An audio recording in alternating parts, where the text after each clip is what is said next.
Ready start.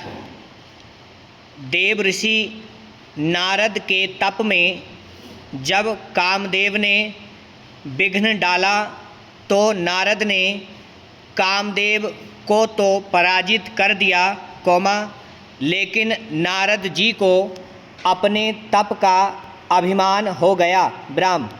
इस अभिमान की कथा को सुनाने के लिए नारद जी सबके पास गए। यह कथा उन्होंने ब्रह्मा जी को सुनाई, महादेव को सुनाई और नारायण को भी सुनाई। और फिर नारायण ने माया का कौतुक रचा और उस कौतुक में शामिल हो गए दो रुद्रगण, जिन्हें भी नारद जी ने शाप दे दिया। घटनाक्रम यह हुआ कि भगवान की माया ने बैकुंठ से भी सुंदर 400 योजन का एक नगर रचा, जिसके राजा शील निधि थे और उसकी पुत्री विश्व मोहिनी अत्यंत सुंदर थी, जिसका वो स्वयंवर करना चाहते थे, जब नारद जी ने उसे देखा, तो उस पर मोहित हो गए और अपना वैराग्य भूलकर वह उपाय खोजने लगे, जिससे उनका उस कन्या से विवाह हो जाए। इसके लिए उन्होंने भगवान विष्णु से उनका रूप मांगा और अपने परम हित की उनसे कामना करने लगे, तो भगवान विष्णु ने कहा कि वो वही कार्य करेंगे, जिससे नारद जी का परम हित हो।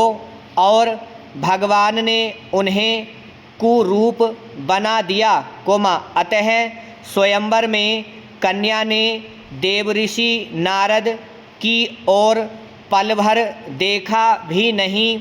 और स्वयंवर में जब भगवान स्वयं मनुष्य रूप में उपस्थित हुए, तो कन्या ने उनके गले में वरमाला डाल दी, फिर भगवान उस कन्या को लेकर वहाँ से चले गए। यह देखकर नारद जी अत्यंत क्रोधित हो गए।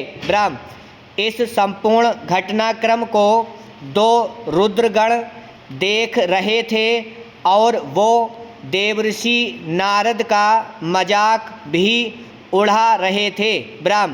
कन्या के जाते ही जब रुद्रगणों ने देवऋषि नारद को अपना मुँह दर्पण में देखने के लिए कहा और उन्होंने अपना मुँह देखा, तो सबसे पहले रुद्रगणों को शाप दिया, सबसे पहले रुद्रगणों पर ही उनका क्रोध उतरा कि अरे कपटी पापी, तुम दोनों जाकर राक्षस हो जाओ।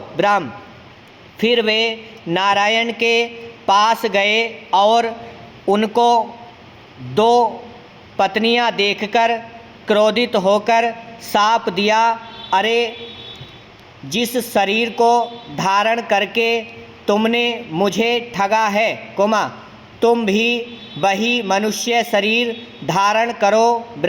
तुमने हमारा रूप बंदर सा बना दिया, अब बंदर ही तुम्हारी सहायता करेंगे। उन्होंने आगे कहा कि मैं जिस स्त्री को चाहता था, उससे मेरा वियोग कराकर तुमने मेरा बड़ा अहित किया है, इससे तुम भी स्त्री के वियोग में दुखी होगे। इतना होने पर भगवान मुस्कुराए और देवऋषि नारद का शाप शीश पर धरा तथा माया का आवरण वहाँ से हटा दिया, जिसके हटते ही नारद जी को होश आया और वो पछताने लगे कि उनसे क्या अनर्थ हो गया, तब भगवान ने उन्हें अपने अवतार का रहस्य बताया। ब्रह्म